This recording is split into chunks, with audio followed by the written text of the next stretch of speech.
May nakikiusap po sa akin na customer. Umuulan kasi, ayan, maulan sa labas. May tabi nga itong aking repair shop. Malakas ang ulan. Nakikiusap na puntahan daw yung kanyang washing at nasira. Sumabog. Pagbigyan natin yung kahilingan niya at kawawa naman. Dala lang tayo ng tester, saka mga hand tools. Check upin natin doon kasi may lamang tubig. Kasalukuyan ginagamit. May laman pa daw tubig at damit. Hindi na mabuhat. Okay, punta natin. Ayan. Yung laman? Hindi na. Check upin ko ng may laman. Ito mga kareal. Home service tayo. Then, naka-vlog. Sumabog daw. Ito. Check upin ko lang ito mga kareal.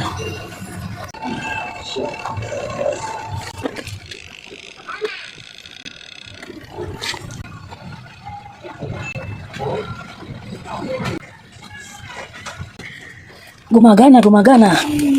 Walang problema.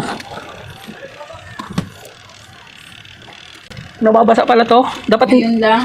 pagkana yung iwasang mabasa itong ano Ngayon lang nandito yung nabasa. Kailangan ay hindi maagusan ng tubig yung mga ano yan, sweets. Kasi dyan nag-uumpisa yung amag.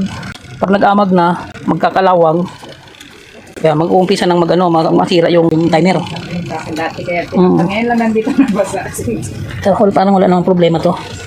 Ngayon mo lang. Testing lang natin. Patingin daw ng outlet niya. Ito, yung sumabog. Wala naman ako yung ano yan. Kaya matetesting natin kung meron siyang contact. Mga kareal, wala akong cameraman ha. Ayan, check upin ko lang. Ito mga kareal, dito nagka-problema sa extension. I-repair natin ito. Wala siyang connection. Nandito ang problema sa masing, okay yan. Ito, repairin ko lang mga kareal. Ito mga kareal na ayos ko na. Subukan na natin to. Pakisaksak. Saksak ko? Ayan mga kareal, umilaw na. Saksak na natin itong plug. Pero tanggalin natin to. Okay pa pala, hindi may sunog na sa gilid. Ayan mga kareal, tinanggal ko na yung isang bilog. Dalawa na lang natira.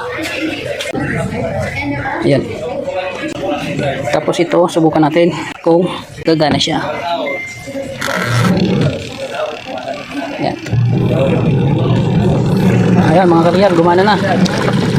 Tapos siya baka yung parang nabalat sa ano, kala ko dito sumabog eh.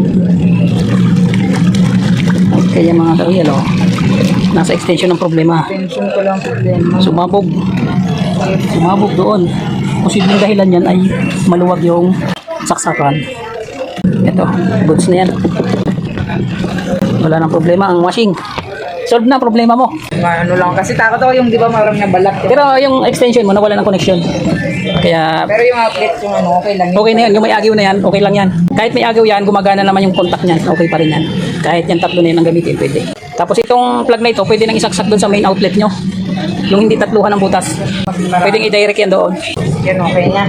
Solve na ang problema. Ganun lang mga kareal. Maraming salamat sa inyong panonood. Paki-like and share po ng video ko para maging masaya ang lahat. Akala ko kasi Mga kareal, pagkatapos doon sa isa, ewan sa kabila. Dito naman, lipat sa kabila. Meron na naman. May isa pa. Check up natin ito. Maingay daw. Nakasaksak na. Hindi lang kumana tayo. Ayan.